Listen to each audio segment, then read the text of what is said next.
Good morning, South. Please stand for the Pledge of Allegiance with many of South's fall athletes.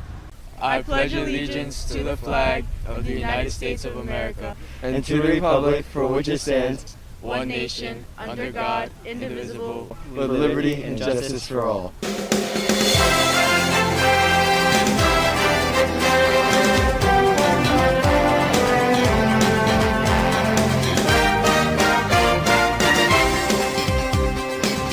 We'll hear more from them later on in the show. Good morning once again, and welcome to the 700th edition of the Falcon Report for this Friday, the 5th of November, 2021, a day one. I'm Sophia Noguera. And I'm Nick Parisi. On Wednesday, plenty of seniors around the district flooded to Central High School for the district-wide college fair.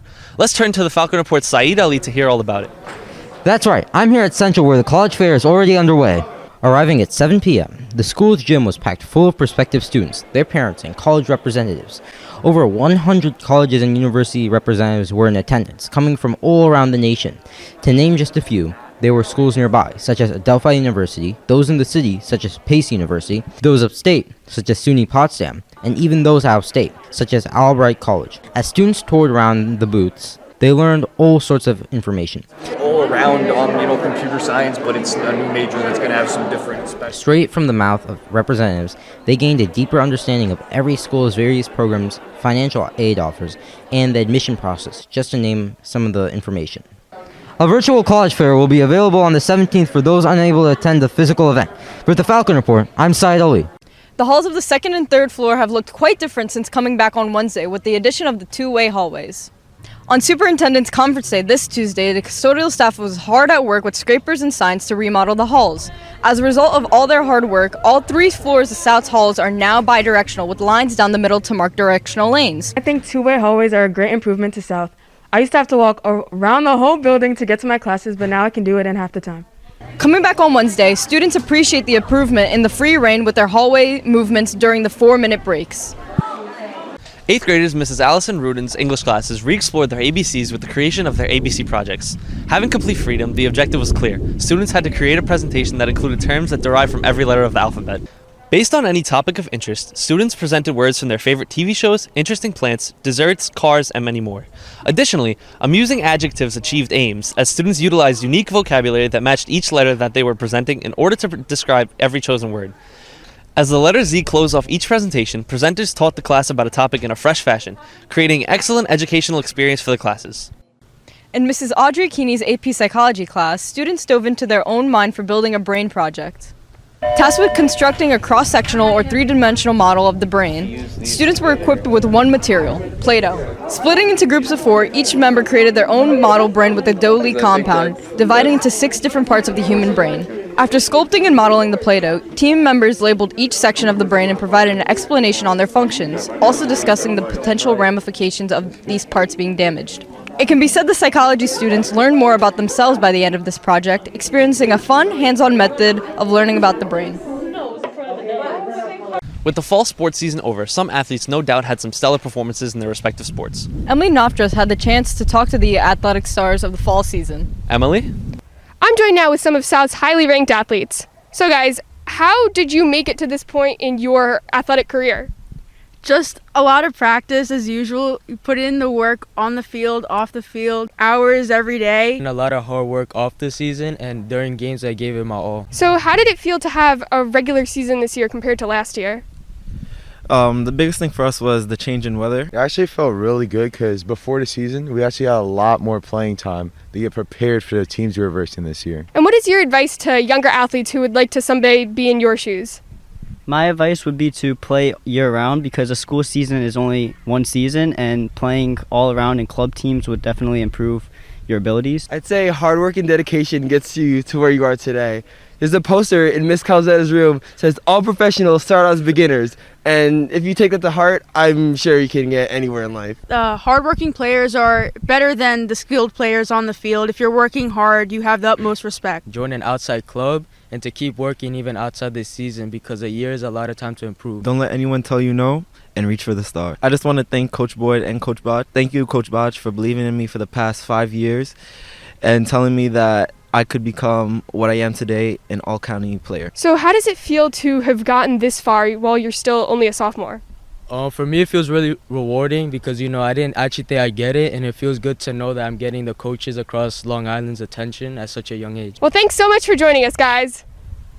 Let's go! Let's go! When the Falcon Report returns, we'll learn more about the school's Halloween spirit. But first, a bird's eye view of the theatrical troupe practicing for their upcoming show. The Falcon Report will be right back.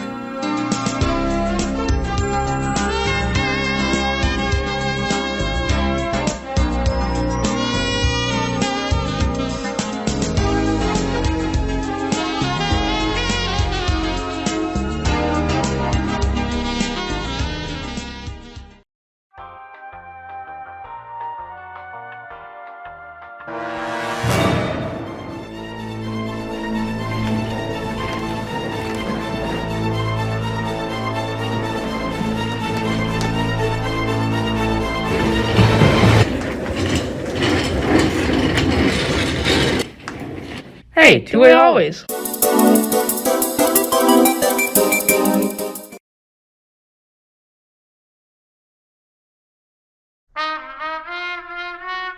There's something very lovely and real about this book. It gives me a very deep feeling of being part of something. Have you read this one? I love it! What do you say you didn't understand the book? Well, it was my book! I'm gonna cry. Wow, it's an epiphany of the soul.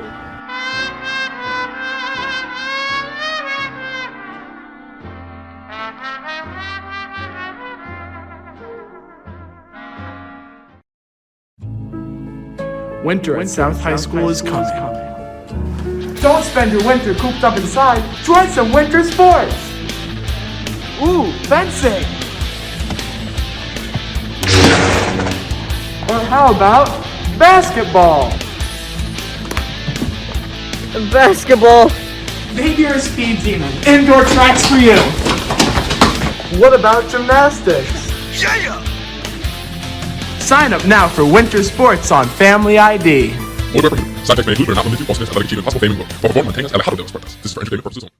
While today has less variation, last Friday saw an assortment of costumes in anticipation of Halloween. Let's see the assortment with the Falcon Report's Jonathan Concepcion. A spine-chilling Friday made hair stand on ends as students and faculty celebrated Halloween. Costume wearers were fully decked out this year as students dressed up as different celebrities, a candy bar, and even a chicken. With teachers also joining in on the fun, participants made a strong effort to embrace the characters. Famous movie stars stole the show as students enjoyed each other's ghostly outfits, discussing plans for trick-or-treating later in the weekend. A truly spooktastic day for South. For the Falcon Report, I'm Jonathan Concepcion. We haven't got much of a break this week with consistent sweater wearing and teeth chattering temperatures. Hopefully we can avoid wearing jackets, but let's turn to Graciela Alvarez to see if that's right. Graciela? Keep a jacket on, South. This weekend will feature consistently chilly weather. Today and tomorrow will feature highs of 52 degrees with mostly sunny skies. Sunday will feature a high of 54 degrees with mostly cloudy skies. All 3 days will feature lows in the 40s. While it's definitely seasonal weather for early November, it will not be as warm as past weeks for sure. Also, daylight savings time ends early Sunday morning, so don't forget to set your clocks back an hour unless you want to be really early to school on Monday. Back to you. Fall sports have officially come to a close, with South's teams finishing their seasons over the weekend. To hear all about this, let's hear more from Alina Trzynski. Alina? The boys volleyball team made their way to Wanta High School Saturday morning to face the Warriors for the playoffs. The team started with their first playoff game since 2018. The Falcons held their own in the first set against the Warriors, but Wanta wound up winning the first set. In the second set, South's true strengths were on display, as their county kill leader, Jonathan Matthews, and county honor recipients, Attila Narette and Brandon Ye, were the stars of the game. Jonathan Matthews had a total of 26 kills and 4 blocks, showing he was not fazed by the Warriors' defense or offense. Leading the team in blocks was Attila Narette, blocking 5 attacks by Wanta and securing the Falcon win in the second set. Brandon Ye, second in the county for assists, added 39 more to his ledger. In the end, Wanta pulled away and took the match, ending the Falcons' excellent season. Later that day, the cross-country team made their way to Bethpage State Park for their counties meet. Looking at the boys' side, no surprise, team captain Jaden Sampson placed 14th in the county with a time of 18 minutes and 59 seconds, with Joshua Osei placing 31st with a time of 19 minutes and 52 seconds. Right behind him was Joe DePace with a time of 29 minutes and 53 seconds. Showing tough Falcon spirit, on the girls' side of the meet was sophomore Camilla Vera with a time of 26 minutes and 52 seconds, placing her 53rd in the county. Following next, for South, was Jeanette Diamond leading the girls in a time of 27 minutes and 10 seconds, placing her 55th in the county. The team looks forward to state qualifiers tomorrow. And that's sports. That's all for this edition of the Falcon Report. For Nick Parisi, I'm Sophia Noguera. Have a great weekend, South.